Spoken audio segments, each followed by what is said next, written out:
Good morning, Jen. How are you? Good morning, Jen T. Grace. Happy Monday to another week. Yeah, I say it's still a pandemic week because it I'm is. not on a plane. I'm not traveling anywhere. I have Yeah. endless Zoom meetings in the calendar. How's your week looking? Same. This morning, as you know, I'm an early bird, and so I was thinking, how can I start my day a little bit later because I am going until, like solid till 6 o'clock today, and then tomorrow it's like till 8 o'clock, and I'm like, I just need to add a little more space in my calendar, which is interesting because when we get into our topic with our guest today, I think that'll absolutely kind of come up and be part of the conversation too, because we're going to be talking I about getting agree. to zero and just kind of resetting ourselves and all of the things that the pandemic has kind of thrown at us, either voluntarily or we're kicking and screaming. But I think it'll be a good conversation. Do you have any quick announcements you want to make before we hop in with Tina? I don't think so. I just want to draw people's attention to jenniferbrownconsulting.com, where we're always announcing new online course details. So under our courses, you'll find information on our DEI Foundations course, which is our beginner D&I 6-week asynchronous and synchronous, what we call blended learning program that starts May 4th. So that's coming up, and we have some discount codes we can share, Mm. PS. So reach out to our team. Let us know that you're interested in registering. But I know, Jen, I always want to mention that because there's so many new practitioners entering this field or wanting to, because Yeah. it's so dynamic right now. And I hope may that forever continue, because it's such a critical and elemental conversation for society and workplaces and for us personally. So I really encourage people to invest in your learning. There's so many books we can read. There's lots of things we can do to learn. But I think taking a course from experts and being around other people that are passionate about learning as well is a very concrete step that you can take on your journey. Yeah. I think if I look at my P&L and just looking at reports, I feel like one of the biggest line items I have in my budget is, personal development and like Mm, courses and working with people who know what they're doing when you don't know what you're doing. So that's I think important. yeah, I think it's very important. And obviously it's important to you and I because in many ways we're the teachers to others who don't know what they're doing. And so, my 10-day workshop is coming up on April 18th. So next Sunday or this coming Sunday, it starts. So for anyone who's interested in hopping in and it's a completely free workshop. It's happening on Facebook specifically. So it's Publish Your Purpose Author Lab is where they can get access to. And I believe the link should be below this video too. So I can't wait because there's almost 500 people in this group now. And so it just keeps growing and growing, which is amazing. And so I cannot wait to dive in with these amazing humans on Sunday. So that is what's happening in my world. But I want to bring Tina on Speaking of because, amazing humans. yeah, right. Speaking of amazingness, Tina, how are you this morning? I am so good. I'm up in LA at the crack of dawn. Happy to be with you. You two mean a lot to me. I've known you for a few years, and it's been too long since we've seen each other. So today's extra special, really, to be with you. I mean that from my heart. Thank you, Tina. Yeah. We both, I don't know if I shared you with Jen Grace and then you subsequently I think got to know so. each other. I think that was how it I happened. think But so. Yeah, we boy, did. I just gobbled up your book, Hiding Out. I Mhm. really just want to put a plug in. It's an incredible read. What a great pandemic read. I mean, it's so juicy, and it's like it's almost like Yeah. satisfying in that way. A good Netflix binge is, and hopefully Yes, will be a binge someday, because hopefully absolutely. it's going Yeah. to turn into something on screen, right? Yeah, we're definitely working on it. I think it will. I do too. I think it's destined to reach a very wide audience on television. But that's my wish and hope. But yeah, I'm feeling very optimistic about that. Oh, well, Yeah, we are cheering you on. thank you Yeah. so much. Thank I you. feel like your writing to me, like you could tell that you just the descriptions and the like. So in my mind, when I read it, it felt very much like a movie, like right out of the gate. Like I could see because of the level of care and attention you went into the details, which is kind of is a tribute to what it is that you do in the world in Yeah. terms of screenwriting and things like that. So I Yeah. found it. I can't wait to see like how off my version in my head is compared to what actually like what it would look like on screen. Exactly. Well, actually, I think my actress, and I didn't know this till afterwards, where I had feedback like what you were just saying about details and the sensory experience of the book, I think is alive. And I realized that that was my actress because, when I act, it's all, what do you see, smell, taste, hear? That has to become alive so that you're really in a scene. Otherwise, you're just, talking heads, right? But it's a whole sensorial world. And so for me, it was just natural. And also, being a method actress, I use so much of that in my work, my real life. And so a lot of those things were so vivid to me because I've been there 1,000 times, not in a negative way, but in a sense of using the good, the bad, the trauma in my work for character work and for screen and television. So I think that showed up on the page organically. It's not like I'm such a great writer, and that was just something. I think it really came out of the actor in me, actually. But I'm glad you got it.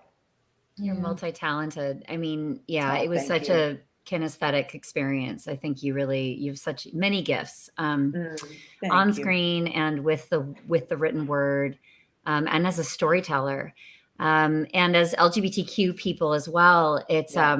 wow, like such an important memoir also, because we need more of those in the world. And I think too, the connection I felt as a reader to you're very different growing up than mine, but relating so much to your coming out story, Yeah. and and I don't want to do any spoilers, so I'm not even going to say, but I we titled this episode today "Getting to Zero" because of a conversation we were having about what has been kind of burned to the ground in the last year in 2020 and coming into 2021, and feeling sort of simultaneously like hopeless and unmoored, but also acknowledging the opportunity of starting from zero.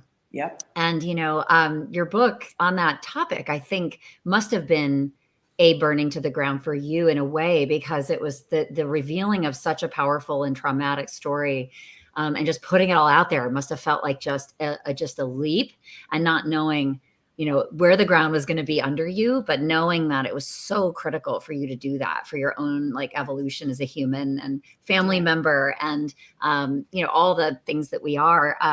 So just like, what do you mean by getting to zero? How do you practice that in your life, and why is it so critical right now in the particular stage we're in the pandemic experience?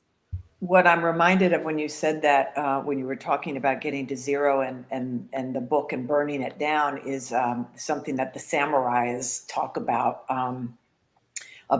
dying before going into battle. That those warriors would have to envision literally themselves dying before they would step in, because then they have nothing to lose.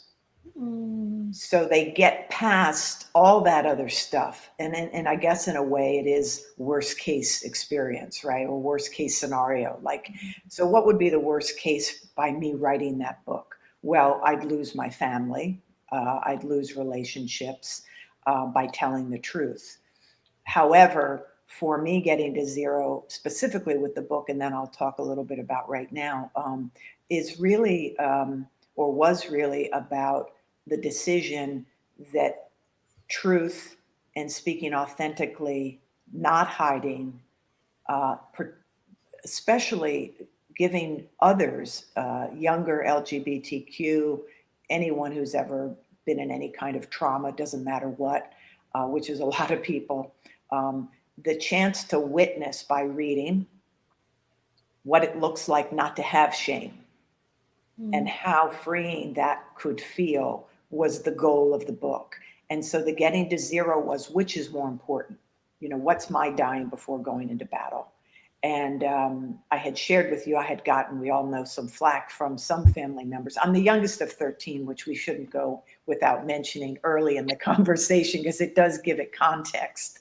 That means there's a lot of opinions out there, and which is one of the reasons I never solicited anyone's opinion about the book before it was published, because of course I knew I'd have 12 different opinions and I didn't want that in the way.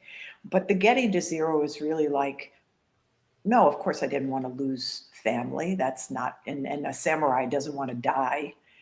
But if I can get to what's most important, then I have total freedom.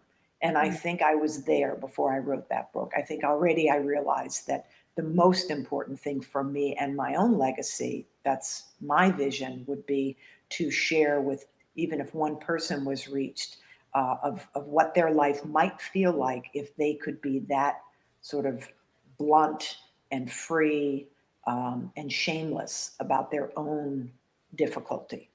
And that was just the goal. It was really that simple. And of course, I wanted to write a book. Of course, I knew my story was so outrageous that there was a place on the shelf for a story like this because it was unique.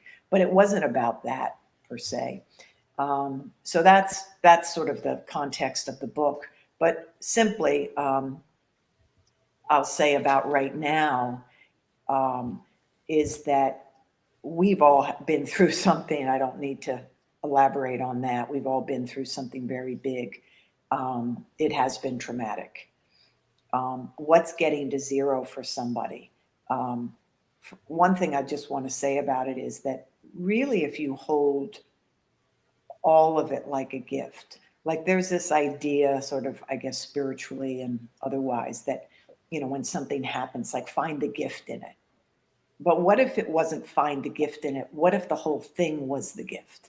So we didn't have to like sew it out. And I think getting to zero is going, how do I, what would I do today if I knew everything was going to be okay? That's a good place to jump off from. What would I do today if I wasn't afraid? Those are places that I feel like help us get to zero. But right now, if we take the last year into our day today, let's just stay in today and forget everything else because it's all we have anyway. If we take the past year into today, it's probably not going to be a great day.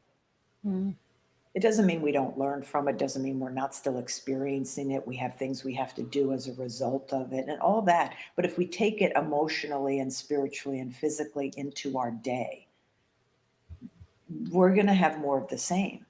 And so how do you stand in that bravery of, like we said before we got on air, having a blank piece of paper today?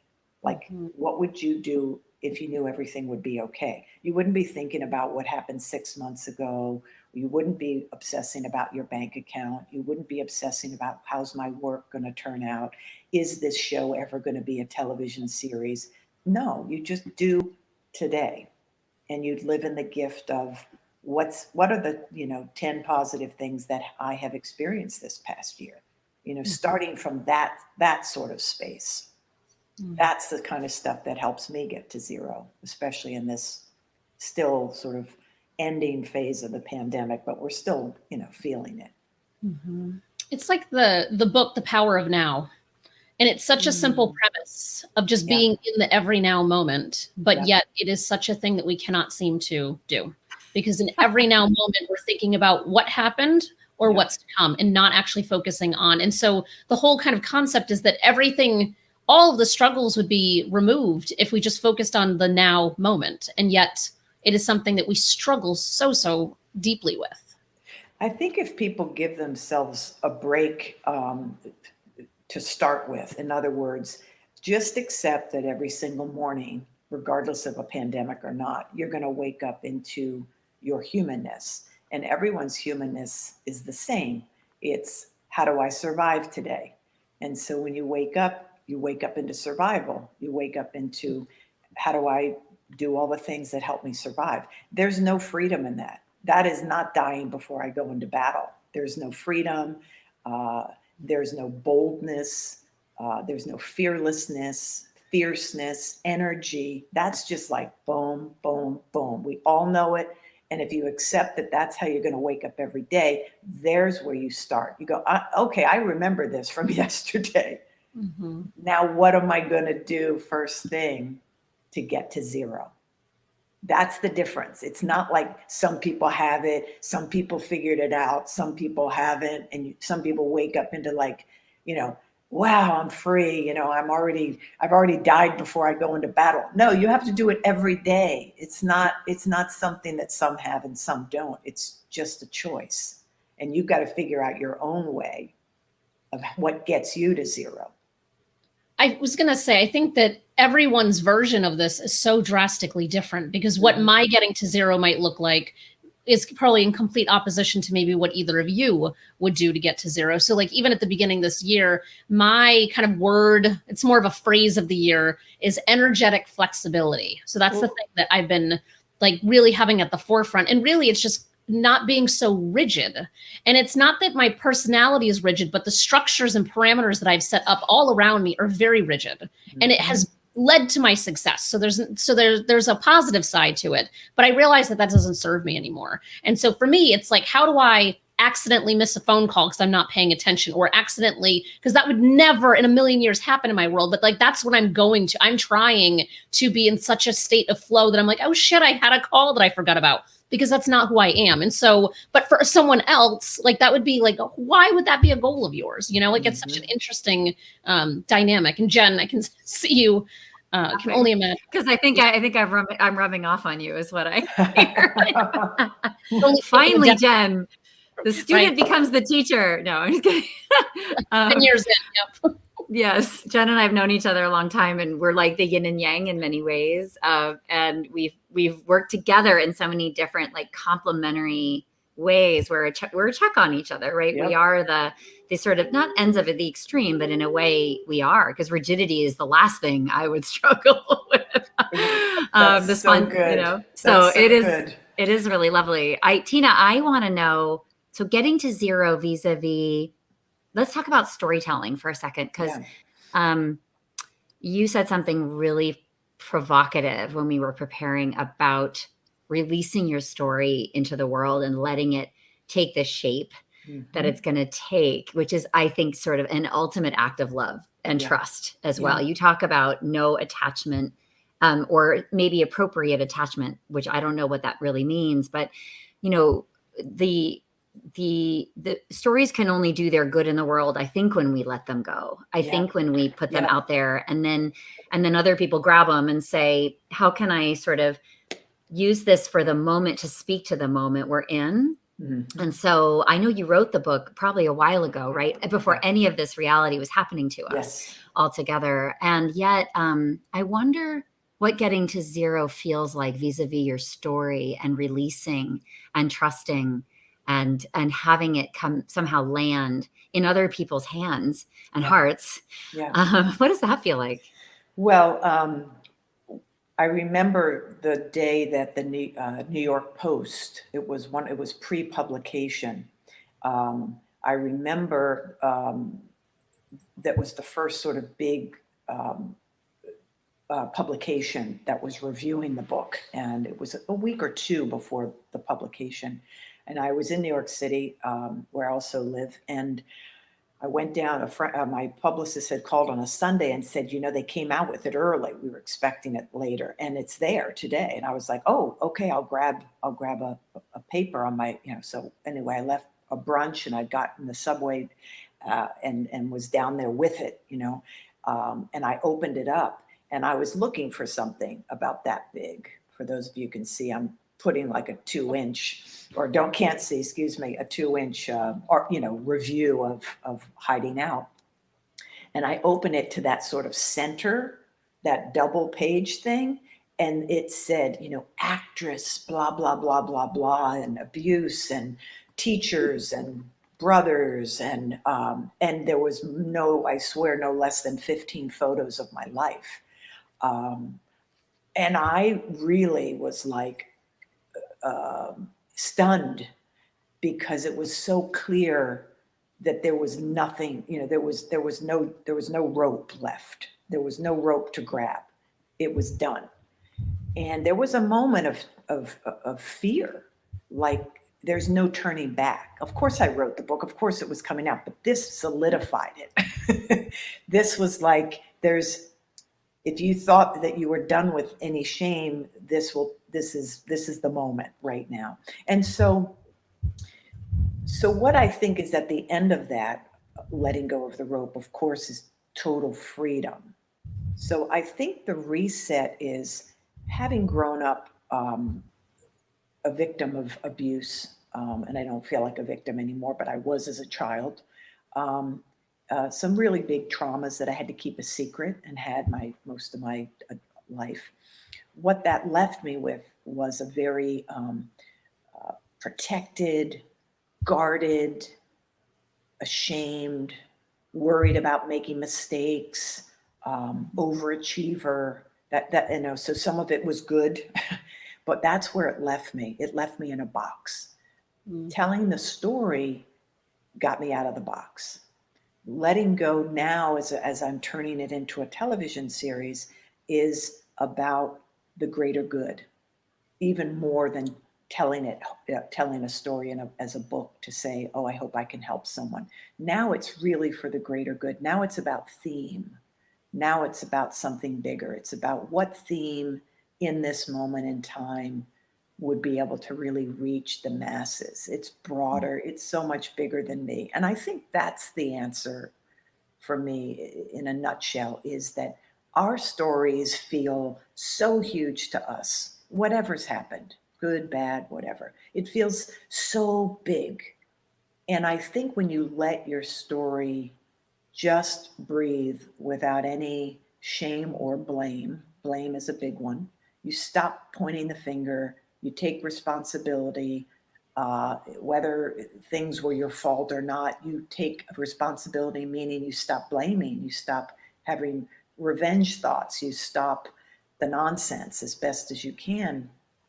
You're out of the box, and now you have the space to, not be of your story. It's not like this happened to me and you need to know about my story. It's more like, how can I help?